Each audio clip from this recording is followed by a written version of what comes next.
पीले दांत वाली बहू। रंजना कभी ब्रश नहीं करती थी।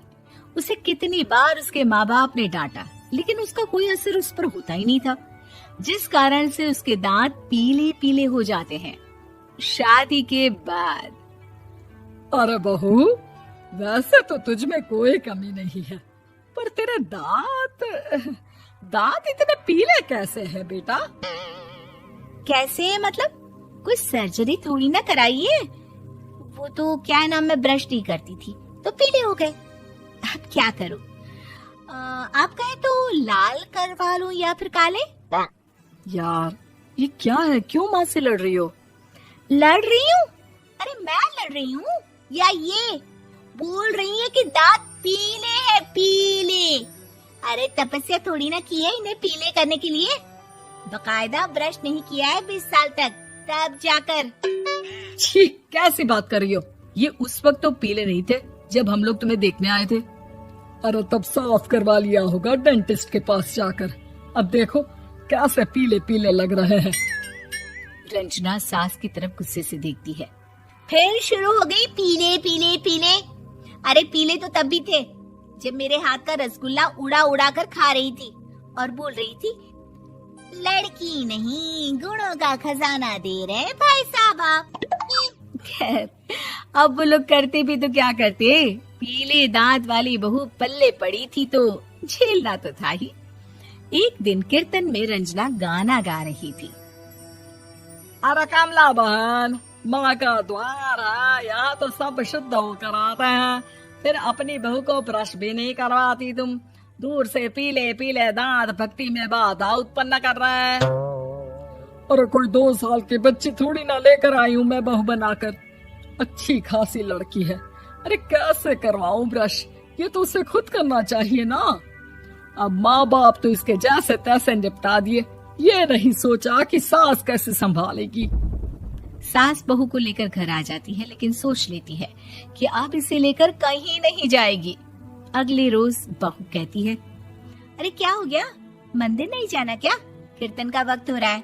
मेरी मधुर वाणी से कान्हा जी जागते हैं और सोते हैं। आप तो जानती है ना उनकी भक्ति में कितना मन लगता है मेरा।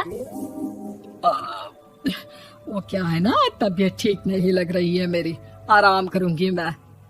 तबीयत ठीक नहीं लग रही? अभी तो मिथुन के गाने पर नाच रही थी आप, और अब बोल रही है कि तबीयत ठीक नहीं लग रही। अरे भक्ति में मन लगा लो सासू माँ, ऊपर जाना है, क्या मुंह दिखाओगी आप? हाँ? सास को बहू की बात पर गुस्सा आ जाता है। मैं क्या मुंह दिखाऊंगी, इसकी चिंता तो ना कर, समझी? अपने मुंह की चिंता कर, जो ये पीले पीले दांत लेकर हर जगह पहुंच जाती है। पता है लोग कितना मजाक बनाते हैं। ना जी ना, मैं नहीं जाना कहीं तेरे साथ।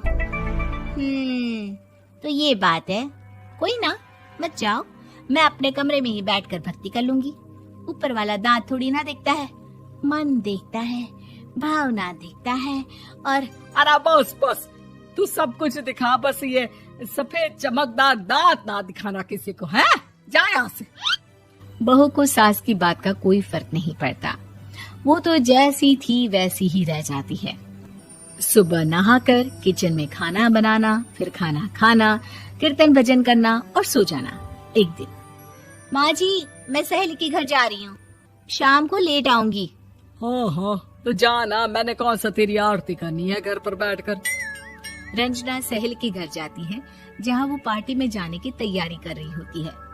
अरे शिखा, कहाँ जाने की तैयारी कर रही है? मैं गलत वक्त पर आ गई क्या? अरे नहीं यार, उल्टा सही वक्त पर आई है। मैंने ये साड़ी और ज्वेलरी निकाली है यार, शाम को इनके ऑफिस की एक पार्टी में जाना है। बताना कैसा लग रहा है ये सब? नहीं यार, इस ड्रेस के साथ तो वो वाली ज्वेलरी अच्छी लगेगी। हाँ, सही बोल रही है, मैंने ध्यान ही नहीं दिया। वैसे तो हमेशा से मस्त फैशन सेंस रखती है। तो बड़ा जाती होगी ना पति के साथ पार्टी में। रंजना कुछ नहीं बोलती, बस सोचती है कि यार काश ये बात सही हो जाती, पर मैं क्यों नहीं जाती पार्टी में? क्या इन लोगों की कोई पार्टी होती नहीं होगी? रंजना घर आती है और रात में पति से सवाल करती है, एक बात बताइए, आप मुझे किसी पार्टी में क्यों नहीं ले जाते? क्या आपकी यहाँ ऑफिस में पार्टी नहीं होती? पति बेचारा क्या कहता कि दांत पीले हैं तुम्हारे इसलिए। अरे कोई पार्टी होती नहीं हम लोगों के ऑफिस में, तो कहाँ से लेकर जाऊं? और मार्केट, मॉल, कहीं वीकेंड घूमना, कहीं तो। अरे यार सारे हफ्ते में एक छुट्टी मिलती है, तो सोचता हूँ कि आराम ही कर लूं। क्यों? रंजना मन मार के रह जाती है। पहले कभी सास के साथ मंदिर जाया करती थी, लेकिन वो भी सास ने ले जाना बंद कर दिया। घर बैठी बैठी रंजना बोर हो जाती है। तभी उसे आइडिया आता है और वो मायके जाने का सोचती है। सासू माँ, 2 दिनों के लिए मम्मी के घर जा रही हूँ। अच्छा अच्छा ठीक है, आराम से जा। और हाँ, माँ से कुछ अच्छी आदत सीख कर आना कि कैसे शरीर के हर भाग की तरह दांतों की सफाई भी जरूरी होती है, समझी? शुरू हो गई ना आप। वो लोग आपकी तरह नहीं है कि छोटी छोटी बात का बतंगड़ बना दे। उन लोगों के लिए मैं मायने रखती हूँ, ना कि मेरे पीले पीले दांत। रंजना माँ को बिना बताए उन लोगों को सरप्राइज देती है, लेकिन जैसे ही वो दरवाजे पर पहुंचती है, अंदर देखती है कि घर वाले कहीं जा रहे होते हैं। अब माँ, काश रंजना दीदी के दांतों वाली प्रॉब्लम नहीं होती, तो वो भी हम लोगों के साथ चलती ना बुआ जी की बेटी की शादी में। हाँ बेटा, लेकिन अब उसे कौन समझाए कि उसको उसके पीले दांत नहीं दिखते, लेकिन उसके आसपास के लोगों को कितना एम्बैरेसिंग फील कराते हैं।